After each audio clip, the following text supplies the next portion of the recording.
Camerounaises, Camerounais, mes chers compatriotes, une fois de plus, j'ai le plaisir de m'adresser à vous aujourd'hui.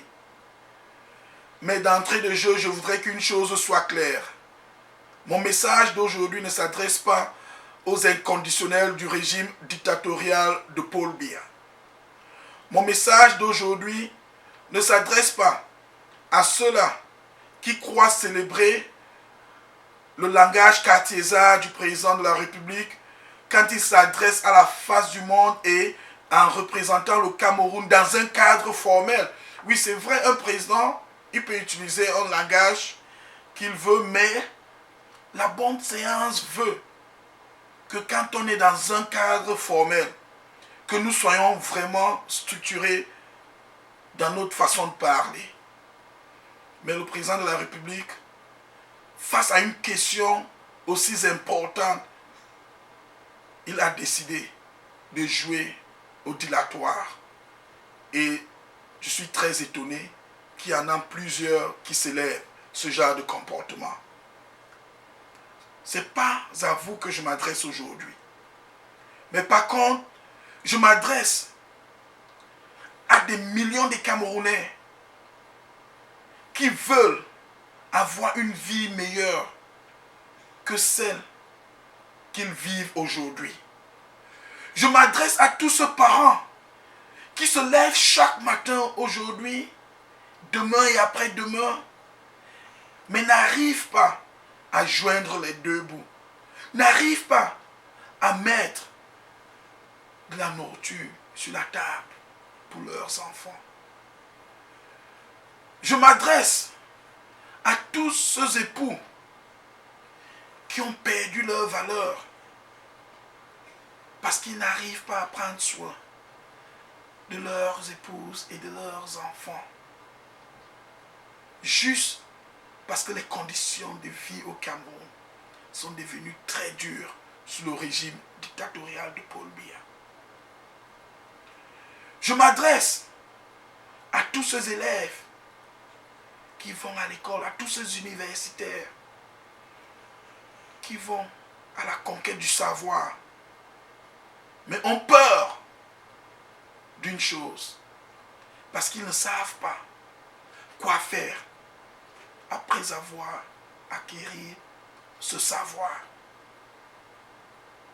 Je m'adresse à tous ces agriculteurs qui travaillent dur, ils travaillent le sol dur, mais n'arrivent pas à rentabiliser le produit de leurs efforts juste parce qu'ils n'ont pas de structure leur permettant de prendre leurs produits des champs qui se trouvent dans des zones rurales aux grands centres commerciaux qui se trouvent dans nos grandes villes urbaines.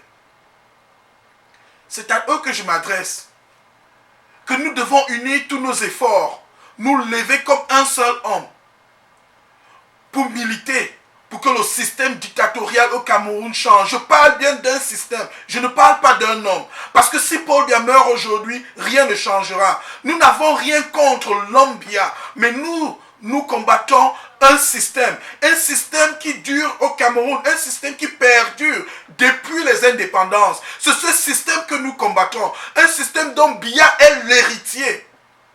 Biya n'est pas le début de ce système. Et Biya ne sera pas la fin de ce système si le peuple ne se lève pas.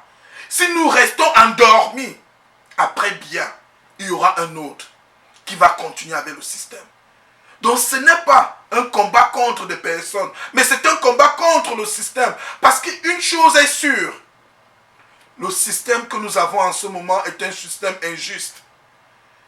Et même si nous apportons des hommes justes, nous mettons dans un système injuste, ils seront corrompus. Mais si le système est juste et nous injectons des hommes injustes, le système va le transformer. Le système est plus fort que l'homme. Donc même si Biya en 1982 avait les meilleures intentions qu'un homme puisse avoir, il a été pris dans l'engrenage du système. Et c'est ce système que nous voulons changer. C'est ce système que nous devons tous nous lever, les uns et les autres, tous les combattants pour la justice sociale au Cameroun. Nous devons nous lever et changer ce système. Ce système doit prendre sa fin avec la fin du règne de Biya. Peuple camerounais, chers combattants, cessons de nous battre les uns contre les autres. Le moment est venu, où que nous soyons, quel que soit notre rang social, quel que soit notre niveau éducatif, quel que soit notre niveau de connaissance, nous devons nous unir. Nous unir contre le système et militer pour qu'un système juste soit mis en place, pour que l'ordre revienne et pour que la justice sociale soit une réalité au Cameroun. Vive le Cameroun, vive le combat, la lutte a continué.